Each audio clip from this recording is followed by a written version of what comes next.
Hey everyone, welcome back to my channel. In my last video like this, I sent my homeschooled kids to school in Jamaica, and now we're doing it again, but this time we're headed to South Korea.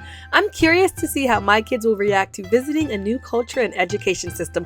Let's go! When we arrived in South Korea, the first thing I noticed was how different it is from home. The language, the food, the customs, everything was exciting. But the interesting thing is, my kids didn't notice the differences as much as the similarities.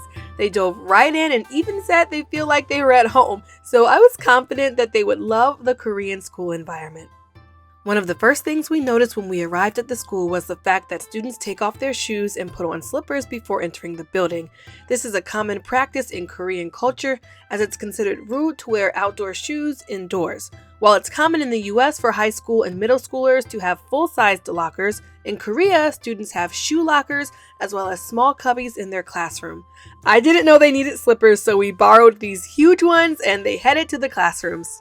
The first class they experienced was going to their homeroom with Miss Teresa, an American woman who is in Korea teaching English. Hi, Miss T! Teresa invited us to her school from my Instagram page, and in an upcoming video, I sit down with her to discuss her experiences teaching in Korea. The curriculum in Korea is focused on the same core subjects. This school also has music, dance, and taekwondo. While sports are really big in middle school and high schools in the US, this is not so in Korea, where after school kids go to hagwons to study academics or art. Hagwons are private after-school academies that further a child's education. These hagwons can be focused on specific subjects like English or math and are often highly competitive. I decided not to send the kids to a hagwon this time around, but we heard from other parents that they can be a valuable resource for students looking to excel academically. And it goes to show that we can't put all the responsibility on schools to teach our children. Hagwons are a big part of South Korean culture, and there's no doubt that parents spend a lot of money and time in making sure their child has additional practice after school. Now, I'm not saying you have to spend a couple $100s every month on tutoring services for your child, but you do need to make sure that they are practicing after school every day consistently. That can look like getting a workbook and making them do 5 to 10 pages every day, and then off they go to play. Or that can look like fun apps like the sponsor of today's video, Night Zookeeper. Night Zookeeper is a full language arts and writing curriculum where children are able to watch cartoons that are actually lessons. So they think they're just having fun watching videos, but they're actually learning. And then they take what they've learned in the videos and apply them to vocabulary, games, grammar, essay, fiction writing, and more. Night Zookeeper is a great after-school practice activity because your child is not going to be upset that you tell them to get on their Night Zookeeper game. It is a paid app, but that's because it's a full language arts curriculum and real humans who are tutors give your child feedback on their writing. It's a great option if you don't want to spend a couple $100s on tutoring every month. Multiple children can use one subscription, and if you use my code, you'll be able to get a free trial and 50% off of a yearly subscription. So if you're looking for fun, meaningful work for your child to do after school or during your homeschool day,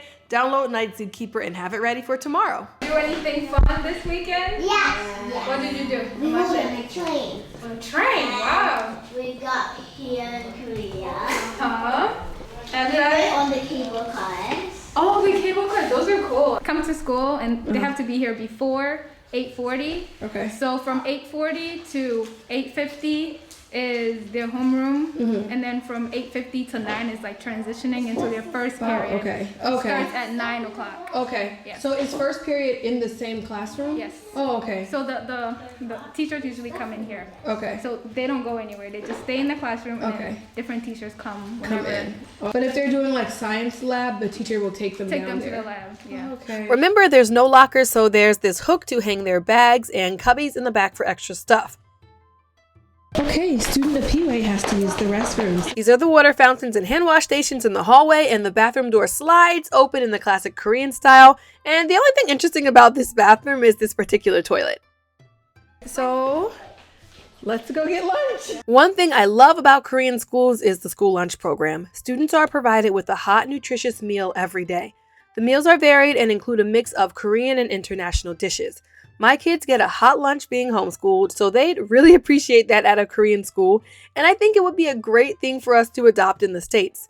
We ended up missing the amazing bibimbap lunch that the cafeteria staff prepared, but I spoke with the head chef because I wanted to know if it were feasible to do this in schools in the US. They have the same amount of lunch staff as the typical American school, but they cook all the food. South Korea is very eco-friendly. You wouldn't find a lot of plasticware, so the kids use real silverware and they have to organize it afterwards.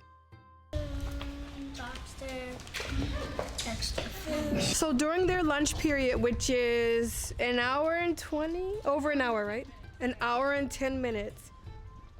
First of all, they can eat lunch, and then afterwards they come to hang out here on the little playground area, chill with their friends. Okay, Apiwe just got her candy from Miss T, and now she's going home for the day.